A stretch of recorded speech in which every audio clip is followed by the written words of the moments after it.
It's an impressive pile of twisted military hardware. In the middle of the Kuwaiti desert, Iraqi tanks and vehicles rendered useless by American forces and their allies 9 years ago. A jumbled mass of steel now being consumed by the drifting sand. Makes everything worthwhile from being here. Air Defense artillery soldiers from Alpha Battery now tour the Al Qurain house in Kuwait City, destroyed by those very same tanks in the desert. The fire started from 8 o'clock in the morning and it lasts 6 o'clock in the evening. The tour guide explains how several members of the Kuwaiti resistance died defending this house from heavily armed Iraqi troops. Seeing the light weapons used against Iraqi tanks and the tattered remains of the building, some begin to get a better feeling about their mission. As a soldier, it makes me feel kind of like, okay, I'm glad to be in the Army, very glad.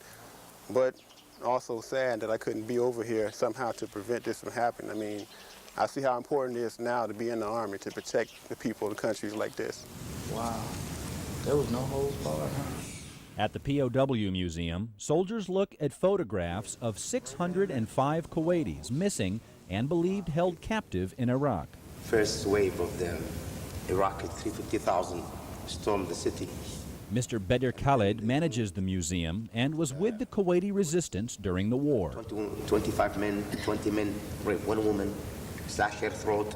The horror stories he tells and the gruesome pictures of tortured and killed Kuwaiti soldiers holds his visiting Americans in rapt attention. They bring him in front of home. Mom and dad have to watch the killing. They shoot him. Then family have to pay $1 for each bullet. Before they bury him, they have to leave the body outside their homes for 3 days. I've always heard stories about it, but to actually get a first-hand look, it's very hard. Mr. Bedr Khaled says the only good thing about a war is when it comes to an end. He holds a special place in his heart for the American soldiers because he says it was they who brought the war to a close. Always I tell the American soldiers, be proud of what your government and your fellow Americans did. When you come here and you hear a human being that you helped free, along with the families and the stories of how his families or friends were slaughtered and what happened during that time frame, to actually hear it from him, it just makes everything that you've ever done in the military worthwhile. Most say family and friends will always be missed on deployment, but after today, they feel a lot better about being here.